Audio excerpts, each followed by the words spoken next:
Hi అండి, నమస్తే. Welcome to smart Telugu వంటల అండ్ వ్లాగ్స్. ఇవాళ మన రెసిపీ పకోడీ. వర్షాకాలంలో వేడి పకోడీ తింటే చాలా బాగుంటుంది. మరి నాకైతే ఈ పకోడీ చాలా ఇష్టం. ఈ ఉల్లిపాయ పకోడీ అందరికీ తెలిసే ఉంటుంది. ఒక్కొక్కరు ఒక్కొక్క రకంగా చేస్తూ ఉంటారు. ఈరోజు నేను చేసేటువంటి పకోడీ వర్షాకాలంలో వర్షానికి వేడిగా ఏదైనా తినాలనిపించినప్పుడు ఈ పకోడీని ట్రై చేసి చూడండి. చాలా బాగుంటుంది. పకోడీని ఈజీగా, సింపుల్గా, టేస్టీగా ఎలా వేయాలో ఈ వీడియోలో టిప్ అండ్ ట్రిక్స్ని చూపించబోతున్నాను. మరి ఆలస్యం ఎందుకు, ఈ వీడియోలోకి వెళ్ళి దీన్ని ఏ విధంగా ప్రిపేర్ చేయాలో, దీనికి కావాల్సిన పదార్థాలు ఏంటో ఇప్పుడు మనం చూసేద్దాం.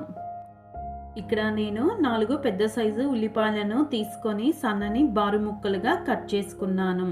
ఇలా కట్ చేసుకుంటే పకోడీ వేసుకోవడానికి బాగుంటుంది. మీరు కూడా ఇలాగనే కట్ చేసుకోండి. ఇలా కట్ చేసుకున్నటువంటి ముక్కలను పక్కన పెట్టి తర్వాత ఒక మిక్సింగ్ బౌల్ను తీసుకొని అందులోనికి ముందుగా కట్ చేసుకున్నటువంటి ఉల్లిపాయ ముక్కలను వేసుకోవాలి. ఈ ఉల్లిపాయ ముక్కల మొత్తాన్ని కూడా చేతితోటి బాగా ప్రెస్ చేయాలి. ఎందుకంటే ఉల్లిపాయలోని పొరలన్నీ కూడా ఊడిపోవాలి. ఇలా ఉల్లిపాయలోని పొరలన్నీ కూడా ఊడిపోవడం వలన పకోడీ వేసుకునేటప్పుడు మనకి ఈజీగా ఉంటుంది. ఈ లేయర్స్ అన్నింటికి కూడా పకోడీ పిండి బాగా పడుతుంది. అప్పుడు పకోడీ మంచి టేస్టీగా వస్తుంది. ఇప్పుడు ఉల్లిపాయ నుండి వాటర్ కూడా బయటికి వస్తుంది. అప్పుడు పిండి కలుపుకోవడానికి మనం వాటర్ను ఎక్కువగా యాడ్ చేయాల్సిన అవసరం ఉండదు. ఎందుకంటే ఉల్లిపాయల నుండి వాటర్ వస్తాయి కాబట్టి అవి మన పిండి కలుపుకోవడానికి సరిపోతుంది. ఈ విధంగా ఉల్లిపాయ నుండి వాటర్ అనేటువంటివి వస్తాయి. ఉల్లి పొరలు కూడా విడివిడిగా వచ్చేసాయి. తరువాత అందులోనికి కట్ చేసుకున్నటువంటి పచ్చిమిర్చి చీలికలను వేసుకోవాలి.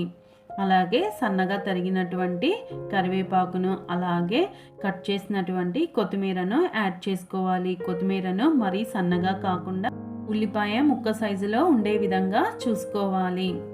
మరీ సన్నగా ఉంటే మనం ఫ్రై చేసుకునేటప్పుడు మెత్తగా అయిపోతుంది. ఇక్కడ ఫ్రెష్గా గ్రైండ్ చేసుకున్నటువంటి అల్లం పేస్ట్ను 1 టేబుల్ స్పూన్ వేసుకోవాలి. నేను పకోడీ టేస్ట్గా ఉండడం కోసం నేను ఇక్కడ 1/2 టేబుల్ స్పూన్ వరకు చాట్ మసాలాను వేసుకుంటున్నాను. అదేంటండి, పకోడీలో చాట్ మసాలా బాగుంటుందని అనుకోవచ్చు, కానీ తప్పకుండా వేసి చూడండి, చాలా టేస్టీగా ఉంటుంది. ఇక్కడ నేను రుచికి సరిపడా సాల్ట్ను యాడ్ చేసుకుంటున్నాను. ఇవన్నీ కూడా ఈ ఉల్లిపాయ ముక్కలకు కలిసే విధంగా బాగా చేతితోటి మిక్స్ చేసుకోవాలి. ఇలా మిక్స్ చేయడం వలన ఉల్లి ముక్కల మొత్తానికి కూడా మనం వేసినటువంటి ఫ్లేవర్స్ అన్నీ కూడా బాగా మిక్స్ అవుతాయి. అప్పుడు పకోడీ మరింత టేస్ట్గా ఉంటుంది. ఈ విధంగా చేతితో ప్రెస్ చేసుకుంటూ ఉండాలి. చిటికెడు గరం మసాలా పౌడర్ను యాడ్ చేసుకోవాలి. గరం మసాలా పౌడర్ వేయటం వలన పకోడీ చాలా టేస్టీగా ఉంటుంది. తరువాత ఇక్కడ నేను 250 గ్రామ్స్ వరకు శనగపిండిని యాడ్ చేసుకుంటున్నాను. అంటే ఇక్కడ నాకు 1.25 కప్పు వరకు వచ్చింది. నేను 1.25 కప్పు వరకు శనగపిండిని యాడ్ చేసుకుంటున్నాను.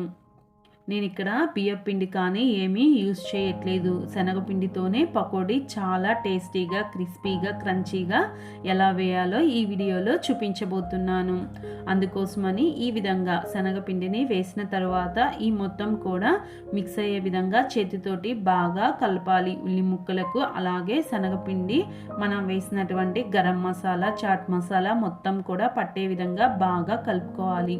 నేను ఇక్కడ వాటర్ ఏమీ యాడ్ చేయలేదండి. నాకు ఆల్మోస్ట్ ఉల్లిపాయలో ఉన్నటువంటి వాటరే పిండి కలుపుకోవడానికి సరిపోయాయి. ఈ విధంగా ముద్దగా వచ్చే వరకు పిండిని కలుపుకొని పక్కన పెట్టుకోవాలి. తర్వాత స్టవ్ పైన ఒక కళాయిని పెట్టి డీప్ ఫ్రై చేయడానికి సరిపడా ఆయిల్ను వేసుకోవాలి. ఆయిల్ను హీట్ చేసుకోవాలి. ఈలోపు మీకు పకోడీ చేతికి అంటుకోకుండా ఎలా వేయాలో ఇక్కడ నేను టిప్ చెప్తున్నాను. మనం చేతికి అంటుకోకుండా ఉండడం కోసం కొద్దిగా ఆయిల్ను, అంటే 2-3 డ్రాప్స్ వరకు ఆయిల్ను వేసుకొని ఈ విధంగా చేయి మొత్తానికి కూడా మర్దన చేసుకోవాలి. ఈ విధంగా చేతి మొత్తానికి కూడా మర్దన చేసుకోవడం వలన పకోడీని ఈజీగా ఆయిల్లో డ్రాప్ చేయవచ్చు. నేను ఇక్కడ మీకు ఎలా వేయాలో చూయించబోతున్నాను. ఈ విధంగా పకోడీ పిండిని చేతికి అంటుకోకుండా ఈజీగా ఆయిల్లో వేసేటప్పుడు ఇలా వేయవచ్చు. ఆయిల్ను అప్లై చేసుకోవడం వలన. ఇక్కడ నేను కొద్ది కొద్దిగా పిండిని తీసుకుంటూ స్లోగా ఆయిల్లో డ్రాప్ చేసుకుంటున్నాను. మీరు కూడా ఈ విధంగానే ఆయిల్లో డ్రాప్ చేసుకోండి.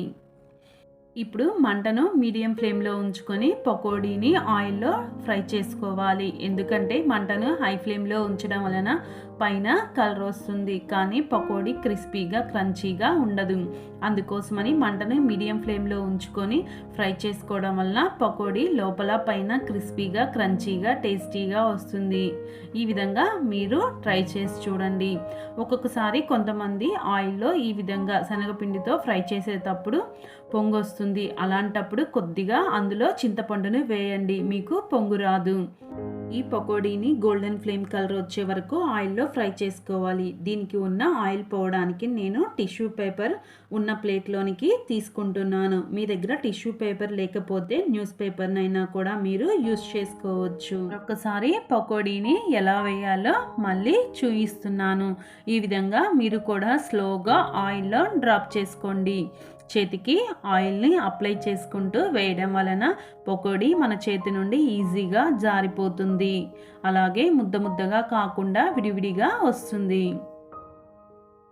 ఈ విధంగా ఆయిల్లో వేసుకున్నటువంటి తర్వాత మంటను మీడియం ఫ్లేమ్లో ఉంచుకొని ఫ్రై చేసుకోవాలి. ఫ్రై చేసుకోవడం వల్ల పకోడీ క్రిస్పీగా క్రంచీగా టేస్టీగా వస్తుంది. సో అంతేనండి, ఎంతో ఈజీ అండ్ టేస్టీ అయిన ఉల్లి పకోడీ రెడీ.